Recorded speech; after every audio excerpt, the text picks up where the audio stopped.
ಕರ್ತನಲ್ಲಿ ನಮಗೆ ಅತ್ಯಂತ ಪ್ರಿಯರಾದ ದೇವಮಕ್ಕಳೆಲ್ಲರಿಗೂ ಯೇಸು ಕ್ರಿಸ್ತನ ಶ್ರೇಷ್ಠವಾದ ನಾಮದಲ್ಲಿ ಶುಭವನ್ನು ತಿಳಿಸುತ್ತೇನೆ. Good morning. May God bless you more and more as you looking on to God. ದೇವರನ್ನು ನೀವು ದೃಷ್ಟಿಸುತ್ತಾ ಇದ್ದೀರಾ, ಆದ್ದರಿಂದ ದೇವರು ನಿಮ್ಮನ್ನು ಎಲ್ಲಾ ವಿಷಯದಲ್ಲಿ ಆಶೀರ್ವದಿಸಬೇಕೆಂಬುದಾಗಿ ಬೇಡಿಕೊಳ್ಳುತ್ತೇನೆ. ನಾವು ಪ್ರತಿದಿನ ಒಂದು ವಾಗ್ದಾನ ಸಂದೇಶದ ಮೂಲಕ ನಮ್ಮ ಆಧ್ಯಾತ್ಮಿಕ ಜೀವಿತಕ್ಕೆ ಬೇಕಾದ ಪ್ರೋತ್ಸಾಹವನ್ನು ಬೈಬಲ್ನಿಂದ ನಾವು ಹೊಂದಿಕೊಳ್ಳುತ್ತಾ ಇದ್ದೇವೆ. The Bible is the true word of god. It's A concrete revelation of god. ದೇವರು ನಮಗೆ ದಯಪಾಲಿಸಿರುವ ಶ್ರೇಷ್ಠವಾದದ್ದು ಸತ್ಯವೇದ. ಅನೇಕರು ಸತ್ಯವೇದವನ್ನು ಅಷ್ಟಾಗಿ ಗಮನಿಸುವುದಿಲ್ಲ. ಕಾರಣ ಏನೆಂದರೆ, ಅನೇಕ ಸಾರಿ ಓದಿದ್ದೇವೆ, ಅದರಲ್ಲಿ ಹೊಸತನ ಏನಿದೆ ಎಂಬುದಾಗಿ ಅನೇಕರು ಪ್ರಶ್ನಿಸುತ್ತಾರೆ. ಆದರೆ the word of god is the refreshing word. ಪ್ರತಿದಿನ ನಾವು ದೇವರ ವಾಕ್ಯವನ್ನು ಓದುವುದರ ಮೂಲಕ ಆತ್ಮಿಕವಾಗಿ ಬಲಪಡುತ್ತೇವೆ. ಎಲ್ಲಾ ಸಮಸ್ಯೆಗೂ ಕೂಡ ಪರಿಹಾರ ದೇವರ ವಾಕ್ಯದಲ್ಲಿ ನಮಗೆ ಲಭಿಸುವಂತದ್ದಾಗಿದೆ. ಅದೇ ರೀತಿಯಾಗಿ ಪ್ರತಿದಿನ ಒಂದು ವಾಗ್ದಾನ ಸಂದೇಶವನ್ನು ನಾವು ಧ್ಯಾನಿಸುತ್ತಾ ಇದ್ದೇವೆ. ಈ ದಿನ ಕೂಡ ಒಂದು ವಾಗ್ದಾನವನ್ನು ಧ್ಯಾನಿಸೋಣ. Psalm 126 and verse 2. ಕೀರ್ತನೆ 126ನೇ ಅಧ್ಯಾಯ 2ನೇ ವಾಕ್ಯವನ್ನು ಈ ದಿನದ ಧ್ಯಾನಕ್ಕಾಗಿ ನಾವು ಓದೋಣ. ಆಗ ನಮ್ಮ ಬಾಯಿ ಬಲು ನಗೆಯಿಂದಲೂ ನಮ್ಮ ನಾಲಿಗೆ ಹರ್ಷಗೀತದಿಂದಲೂ ತುಂಬಿದವು. ಅನ್ಯಜನರು ಯೆಹೋವನು ಇವರಿಗೋಸ್ಕರ ಮಹತ್ ಕಾರ್ಯಗಳನ್ನು ಮಾಡಿದ್ದಾನೆಂದು ತಮ್ಮೊಳಗೆ ಮಾತಾಡಿಕೊಳ್ಳುತ್ತಿದ್ದರು. The lord has done great things for them. ಅನ್ಯರು ಹೇಳಿಕೊಳ್ಳುತ್ತಾ ಇದ್ದಾರಂತೆ ದೇವ ಮಕ್ಕಳನ್ನು ನೋಡಿ. ಒಂದು ವೇಳೆ ಇಲ್ಲಿಯ ತನಕ ಅನೇಕರು ನಿಮ್ಮನ್ನು ನೋಡಿ ಅನೇಕ ವಿಧವಾಗಿ ಹೇಳಿಕೊಂಡಿದ್ದಾರೇನೋ, ಏನೆಂಬುದಾಗಿ, ನೀವು ದೇವರ ಮಕ್ಕಳೇ, ಆದರೆ ಇವರಲ್ಲಿ ಇನ್ನೂ ಭಕ್ತಿಹೀನತೆ ಹೋಗಿಲ್ಲ ರೀ. ಇವರು ದೇವರ ಮಕ್ಕಳೆಂಬುದಾಗಿ ಹೇಳಿಕೊಳ್ಳುತ್ತಾ ಇದ್ದಾರೆ, ಆದರೆ ಇವರಲ್ಲಿ ಇನ್ನೂ ಕೂಡ ಕೋಪ ಹಾಗೂ ಸ್ವಾರ್ಥವು ಹೋಗಿಲ್ಲ ರೀ.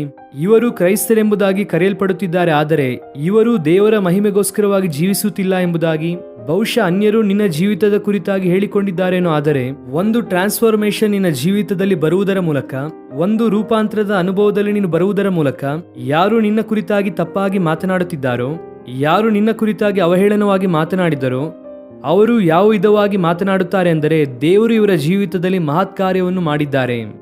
Price the Lord, hallelujah. Do you know that? ನಿನಗೆ ಗೊತ್ತಾ ನಿನ್ನ ದೇವರು ಮಹತ್ ಕಾರ್ಯವನ್ನು ಮಾಡುವಾತನೆಂದು? ಆತನು ಸಮಸ್ತ ಸೃಷ್ಟಿಯನ್ನು ಸೃಷ್ಟಿ ಮಾಡಿದಂತಹ ಸರ್ವಶಕ್ತನಾದ ದೇವರು. ಸರ್ವೇಶ್ವರನಾದ ದೇವರಿಗೆ ಅಸಾಧ್ಯವಾದದ್ದು ಯಾವುದೂ ಇಲ್ಲ. ಅಂತಹ ಉನ್ನತನಾದ ದೇವರು ನಿನ್ನ ಜೀವಿತದಲ್ಲಿ ಕಾರ್ಯವನ್ನು ಮಾಡಿದ್ರೆ ಅದು ಉನ್ನತವಾಗಿಯೇ ಇರುತ್ತದೆ. ದೇವರು ದೊಡ್ಡ ಕಾರ್ಯವನ್ನು ಮಾಡುತ್ತಾರೆ. ನನ್ನ ಜೀವಿತದಲ್ಲಿ ದೇವರು ಎಷ್ಟೋ ಉನ್ನತವಾದ ಕಾರ್ಯವನ್ನು ಮಾಡಿದ್ದಾರೆ. ಈ ದಿನ ನಾನು ಈ ಸ್ಥಿತಿಯಲ್ಲಿ ಇದ್ದೇನೆ ಎಂದರೆ, ಪ್ರಪಂಚ ವ್ಯಾಪ್ತಿಯಾಗಿ ಅನೇಕ ಕಡೆ ದೇವರ ಸುವಾರ್ತೆಯನ್ನು ಸಾರುತ್ತಿದ್ದೇನೆ ಎಂದರೆ, ದೇವರು ನನ್ನ ಜೀವಿತದಲ್ಲಿ ಎಷ್ಟೋ ಉತ್ತಮವಾದ ಕಾರ್ಯವನ್ನು ಮಾಡಿದ್ದಾರೆ. ನಿಮ್ಮಲ್ಲಿ ಅನೇಕರು ಸಾಕ್ಷಿಯನ್ನು ಹೇಳಬಹುದು, ಹೌದು ವೆಸ್ಲಿಯವರೇ, ನನ್ನ ಜೀವಿತದಲ್ಲೂ ಕೂಡ ದೇವರು ಎಷ್ಟೋ ಉನ್ನತ ಕಾರ್ಯ ಮಾಡಿದ್ದಾರೆ ಎಂದು. ಆತನು ಉನ್ನತನು, ಆದ್ದರಿಂದ ಉನ್ನತವಾದ ಕಾರ್ಯವನ್ನು ಮಾಡುತ್ತಾರೆ. 2023ನೇ ವರ್ಷಕ್ಕೆ 2023ನೇ ವರ್ಷದಲ್ಲಿ ಒಂದು ಹೊಸ ಹಾಡನ್ನು ಬರೆಯುವುದಕ್ಕೆ ದೇವರು ಸಹಾಯ ಮಾಡಿದರು. ಒಳ್ಳೆಯವನು ಉನ್ನತನು ನಮ್ಮ ದೇವರು, ಎಷ್ಟೆಷ್ಟೋ ಒಳಿತುಗಳನ್ನು ಮಾಡಿದ್ದಾರೆ ಎನ್ನುವಂತಹ ಹಾಡನ್ನು ಅನೇಕರು ನಿಮ್ಮಲ್ಲಿ ಕೇಳಿರುತ್ತೀರಾ. ನಮ್ಮ ಜೀವಿತದಲ್ಲಿ ಉನ್ನತವಾದ ಕಾರ್ಯವನ್ನು ಮಾಡುವುದಕ್ಕೆ ದೇವರು ಸಾಮರ್ಥ್ಯ ಉಳ್ಳವರೇ. ಆದರೆ ನೀನು ನಾನು ಉನ್ನತವಾದ ದೇವರಿಗೆ ನಮ್ಮ ಜೀವಿತವನ್ನು ಸಮರ್ಪಿಸಿದ್ದೇವಾ? ಇದೇ ಪ್ರಶ್ನೆ. Have you submitted your life into the hands of great God? That's the question. ಈ ದಿನ ಪ್ರಶ್ನೆ ಅದೇ. ಉನ್ನತವಾದ ದೇವರ ಕರಗಳಿಗೆ ನಿನ್ನ ಜೀವಿತವನ್ನು ಸಮರ್ಪಿಸಿದ್ದೀಯಾ? ಯಾವಾಗ ನಾವು ಅಂತಹ ಅನುಭವವನ್ನು ಹೊಂದಿರುತ್ತೇವೋ, ನಮ್ಮ ನಾಲಿಗೆ ಆನಂದದ ಗಾನದಿಂದ ತುಂಬಲ್ಪಟ್ಟಿರುತ್ತದೆ. ನೋಡಿ, ಇಲ್ಲಿ ನಾವು ಗಮನಿಸುವುದಾದರೆ, ಸೆರೆಯಲ್ಲಿರುವಾಗ ನಮಗೆ ಸಂತೋಷವಿಲ್ಲ, ಸೆರೆಯ ಜೀವಿತದಲ್ಲಿ ಆನಂದ ಇಲ್ಲ. ಆದರೆ ಯಾವಾಗ ದೇವರು ನಮ್ಮನ್ನು ಸೆರೆಯಿಂದ ಬಿಡುಗಡೆ ಮಾಡಿ ಆಚೆ ಕರೆತರುತ್ತಾರೋ, ನಾವು ಕನಸು ಕಂಡವರಂತಿದ್ದೇವೆ. ನಮ್ಮ ಬಾಯಿ ಬಲು ನಗೆಯಿಂದಲೂ ಇದೆ. ವಾಸ್ತವವಾಗಿ ಈ ಕೀರ್ತನೆಯನ್ನು ಅರಸನಾದ ದಾವಿದನು ಬರೆದಿರಬಹುದು ಎಂಬುದಾಗಿ ಬೈಬಲ್ ಪಂಡಿತರ ಅಭಿಪ್ರಾಯ. ದಾವಿದನು ಬರೆದಿದ್ದಾನೆ ಎಂದು. ಅಬ್ಷಾಲೋಮನ ಅಪರಾಧದಿಂದ ದಾವಿದನು ಬಿಡುಗಡೆ ಹೊಂದಿದ ನಂತರ ದೇವರ ಸನ್ನಿಧಿಯಲ್ಲಿ ದಾವಿದನು ಈ ಕೀರ್ತನೆಯನ್ನು ಬರೆದಿರಬಹುದು. ಆದರೆ ಆ ನಂತರದ ಕಾಲದಲ್ಲಿ ಈ ಕೀರ್ತನೆಯನ್ನು ದೇವ ಪ್ರಜೆಗಳು ತಮ್ಮ ಯಾತ್ರೆಯಲ್ಲಿ ಪ್ರಯಾಣ ಮಾಡುವಾಗ ಉಪಯೋಗಿಸಿಕೊಂಡರು. ಅಂದರೆ ಯಾವಾಗಲೂ ಬರೆದಂತಹ ಕೀರ್ತನೆ ಆನಂತರ ಮತ್ತೊಂದು ಶ್ರೇಷ್ಠವಾದ ಅರ್ಥವನ್ನು ಕೂಡ ಅವರು ಆಲೋಚನೆ ಮಾಡುತ್ತಾ, ಮತ್ತೊಂದು ಶ್ರೇಷ್ಠವಾದ ಅನುಭವವನ್ನು ಅವರು ನೆನಪಿಸಿಕೊಂಡು ದೇವರಿಗೆ ಸ್ತೋತ್ರ ಮಾಡಿದರು. ದೇವರ ಪ್ರಜೆಗಳನ್ನು ಸೆರೆಯಿಂದ ಬಿಡುಗಡೆ ಮಾಡಿದರು.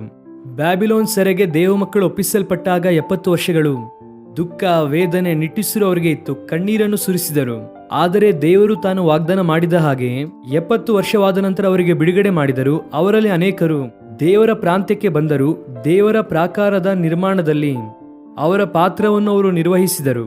ಆ ಸಂದರ್ಭದಲ್ಲಿ ಸೆರೆಯಲ್ಲಿದ್ದಾಗ ದುಃಖ ಇದೆ, ವೇದನೆ ಇದೆ. ಆದರೆ ಯಾವಾಗ ತಿರುಗಿ ಬಂದೆವೋ ನಮ್ಮ ಬಾಯಿ ತುಂಬಾ ನಗೆ ಇದೆ. ಪ್ರಿಯ ದೇವ ಮಕ್ಕಳೇ, ಪಾಪ ಎನ್ನುವಂಥದ್ದೊಂದು ಸೆರೆ. ಆ ಸೆರೆಯಲ್ಲಿದ್ದಷ್ಟು ಕಾಲ ನೀನು ಸಂತೋಷಿಸುವುದಕ್ಕೆ ಆಗಲ್ಲ. ಏನೋ ಮೇಲೆ ಚೆನ್ನಾಗಿರುವ ಹಾಗೆ ನಾಲ್ವರ ಮಧ್ಯದಲ್ಲಿ ಬಹಳ ಸಂತೋಷ ಪಡುವ ಹಾಗೆ ಕಾಣಿಸಬಹುದು. ಆದರೆ ಆನಂತರವಾಗಿ ಒಂಟಿತನದಲ್ಲಿ ಇರುವಂತಹ ಸಂದರ್ಭದಲ್ಲಿ ಆ ದುಃಖ ನಿನಗೆ ಗೊತ್ತು, ಆ ವೇದನೆ ನಿನಗೆ ಗೊತ್ತು. ಏನೋ ಜೀವಿತದ ಕುರಿತಾಗಿ ಒಂದು ಅಸಹ್ಯ, ಜೀವಿತದ ಕುರಿತಾಗಿ ಒಂದು ಅಸಂತೃಪ್ತಿ. ಇದೇನಾ ಜೀವಿತ?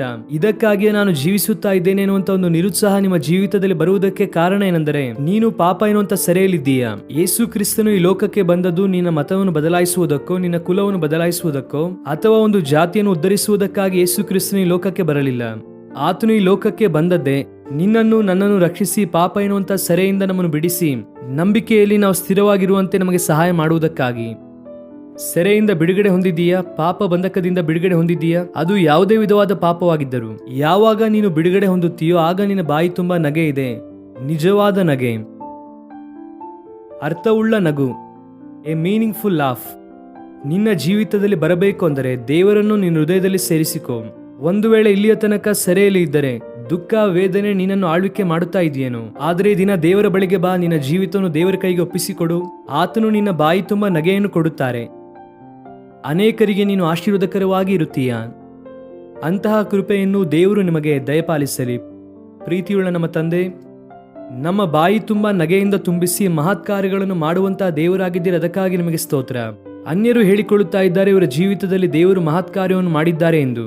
ಅಂತಹ ಶ್ರೇಷ್ಠವಾದ ಅನುಭವದಲ್ಲಿ ನಮ್ಮನ್ನು ನಿಲ್ಲಿಸಿ ನಮ್ಮ ಜೀವಿತವನ್ನು ಆಶೀರ್ವಾದದಲ್ಲಿ ನಡೆಸಬೇಕೆಂದು ಕೋರುತ್ತಾ ಅನೇಕರಿಗೆ ನಮ್ಮ ಜೀವಿತದ ಮೂಲಕವಾಗಿ ನಾವು ಆಶೀರ್ವಾದವಾಗಿರುವಂತೆ ನಿಮ್ಮ ಕೃಪೆಯನ್ನು ಸುರಿಸಬೇಕೆಂದು ನಿಮ್ಮ ಸನ್ನಿಧಿಯಲ್ಲಿ ಬೇಡಿಕೊಳ್ಳುತ್ತಾ ನಮ್ಮ ಕರ್ತನೂ ರಕ್ಷಕನಾದ ಯೇಸು ಕ್ರಿಸ್ತನ ನಾಮದಲ್ಲಿ ಬೇಡಿ ಹೊಂದಿಕೊಳ್ಳುತ್ತೇವೆ ನಮ್ಮ ತಂದೆಯೇ. Amen. God bless you dear friends. Have a wonderful day.